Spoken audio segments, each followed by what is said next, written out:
Hey there YouTube, this is Vargas XX78 with another collection pickup video. Picked up some really interesting things that I wanted to share with you guys, so let's get started. First off, comic books. I went to a comics and stuff that had a back issue sale. All their back issues were $1, so I picked up the issues that I didn't own. First off, Batman 363. This is a really old 80s book, and you can tell because it has a Superman 3 movie sweepstakes contest there. But it's Batman, Batman rules. I had to pick this one up. And that's the only Batman issue they had left, so cool. And I picked up Superman in Action Comics, issue 719, guest starring the Batman and the Joker. And this issue is actually pretty badass. The Joker poisons Lois Lane. So Superman races to Gotham to try to get an antidote. And, Batman's with him to try to get the Joker to talk. And the Joker's like, yeah, I have an antidote. But for it to work, you have to poison me with the poison. And so my body can create the antibodies. It'll kill me, but you'll save Lois Lane. And Superman actually considers killing the Joker in this one. But Batman, the level-headed guy that he is, tells him not to do it. Because he won't be able to deal with the repercussions of killing the Joker. And in the end, it turns out it was just a ploy from him that, because Lois Lane does go through it, was just, to mess with Superman. And it's a really, really badass issue. I really enjoyed this one a lot. And I picked up Action Comics, issue 877. This is when Superman was in New Krypton. So he left the Earth, but Flamebird and Nightwing were, trying to stop Zod's sleeper agents. It's written by Greg Rucka, and he's an awesome, awesome writer. So, cool. Picked up Action Comics, issue 878.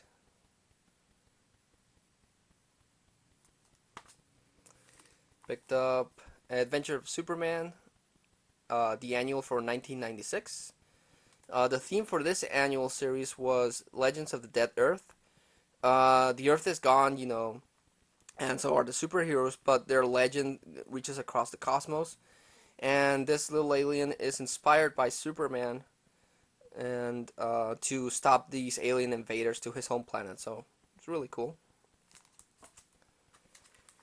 And I picked up Wonder Woman issue 55, and I picked this one up because it stars Dr. Psycho. And he's apparently going to play a big role in the storyline in the current issues of Wonder Woman, so, I had to pick that one up. And I picked up issue 56. Wonder Woman's trying to save this pregnant lady that was attacked by Dr. Psycho. But she's still having to deal with these side effects, and everyone thinks she's a criminal now, so cool. For the NES, I picked up Mission Impossible, developed by Ultra. Like I said, I'm trying to pick up all the Ultra games I can. And this is inspired by the 60s TV show. It even has the intro music, which is weird because they were able to put the intro music here, but not in other games. Like Knight Rider. Knight Rider doesn't have the Knight Rider song, so I thought that was weird, but it's a really, really cool game. And I picked up, this one I only picked up because I thought it was a really kick-ass cover. But it's the Battle of Olympus, developed by Brother Bound. And this game reminded me a lot of Faxanadu or The Legend of Zelda 2. The game is set up in ancient Greece, and you have to go around battling all these mythological creatures. But you go into towns, and townspeople give you tips. So, luckily it wasn't a crappy game, because usually most NES games have a really badass cover art, but then the game sucks. But this one was pretty cool. And I went to a pawn shop, and I was able to get cheap Tetris Worlds for the GameCube. This was developed by THQ, which actually was published by THQ, developed by Radical Entertainment. I'm surprised it wasn't Nintendo, but it's Tetris, it's addictive as hell, and they actually were able to put a storyline to this. These little block creatures are trying to escape their doomed planet, and you do that by completing lines and teleporting them to safety. So my only gripe with this game is that the Tetris screen is really really small, but still Tetris. It's addictive as heck.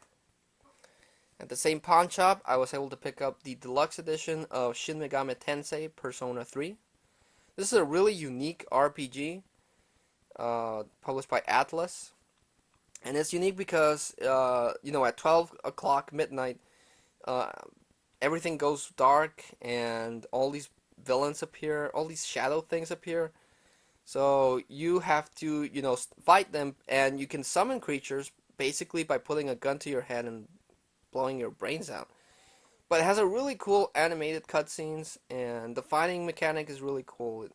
Just an awesome game. But my luck with audio soundtracks is keeping up. The deluxe edition came with the game, an art book, and the soundtrack, but this one doesn't come with the soundtrack. But I got it from a pawn shop. What did I expect? But it still has the game, and that's pretty awesome. Then GameStop had a buy two get one free deal, and I picked up for the GameCube Bomberman Generation.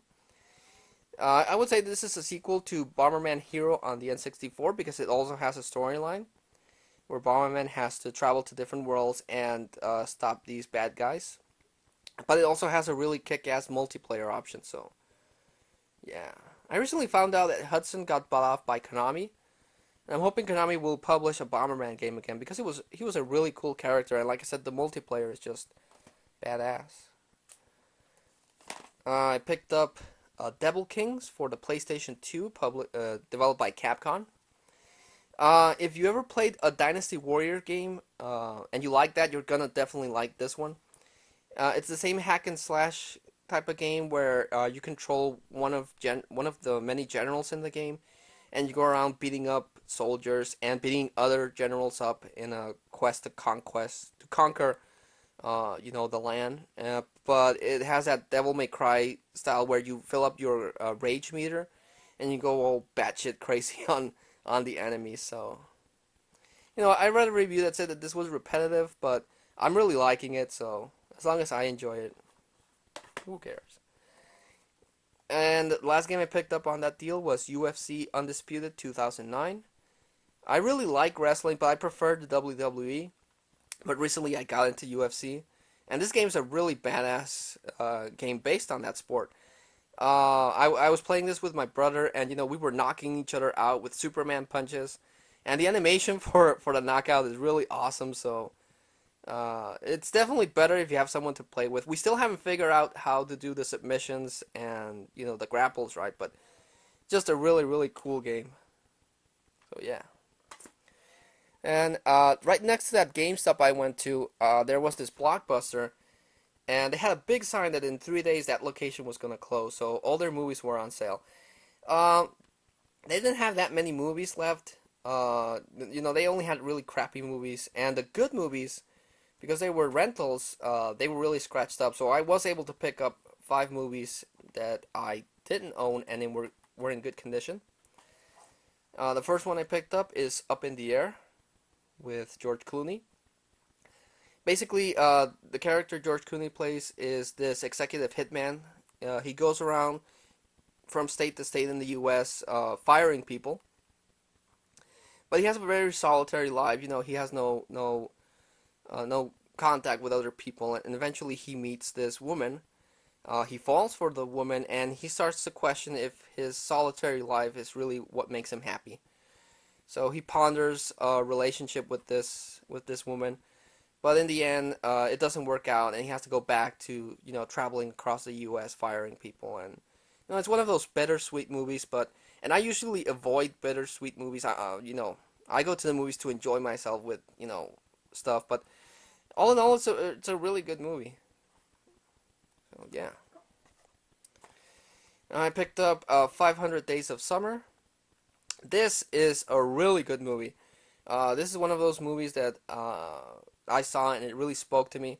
It stars Joseph Gordon-Levitt, who was in Inception and in Third Rock from the Sun. He was Tommy. And basically he meets this chick, and it's love at first sight. He falls for the girl really bad. And the girls at first like, well, I don't want a relationship. I just, want to have fun, basically. But as the relationship grows, he starts to really fall in love with the girl, and it seems like the girl's falling for him, but then she breaks up with him, and because she said things are getting too serious, and she won't have none of that. So he's really bummed down, gets really depressed, and eventually he meets up with the girl again, and the girl got married, and he's like, "What the hell, woman?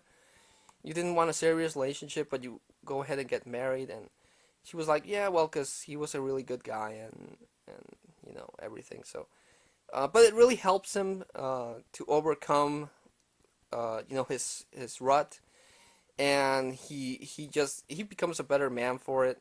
And so it's another one of those bittersweet movies. But this movie really, really talked to me because I went through something like that with this girl. That I thought things were going really good, and she kicked me to the curb. So yeah, really, really awesome movie. Totally recommend it. I picked up Resident Evil 3, even though it hasn't had the number, Extinction. A lot of people hate the Resident Evil movies, but I enjoyed them. I mean, I thought the first one was a unique take on the origin of Raccoon City. Then the second one actually visits Raccoon City, and they introduce Carlos Oliveira and Jill Valentine and the Nemesis. And in this one, it's years after that. The T virus has basically infected the whole world, and there's only a bunch of survivors. They introduce Claire Redfield and the Tyrant. But I enjoyed it. I thought it was a really cool movie. My only gripe with the movie is that they got rid of Jill Valentine, who was mega hot in the second one, and they kill off the survivors from Resident Evil 2. But other than that, really enjoyable movie. And David Lee T recommended this movie for me, and it was the only copy that they had, but it has this really ugly white thing here. And it's Batman Under the Red Hood. This one follows the storyline in the Batman comic book, where Jason Todd, the second Robin, comes back to life. He was killed by the Joker, but comes back to life. And he's starting to take down criminals, but is also starting to build up his criminal empire. And Batman has to stop him. And I gotta say, this movie is really badass. David Lee T, thank you so much for recommending this movie. It's really, really awesome. And it stars the Joker, so, double awesomeness. And the last movie I picked up there was the 2007 edition of No Way Out. This one was really cool because it's before WrestleMania 23. So what they did is that they teamed up the main eventers against each other. They had The Undertaker, who was going to fight Batista, team up against Shawn Michaels, who was going to fight John Cena.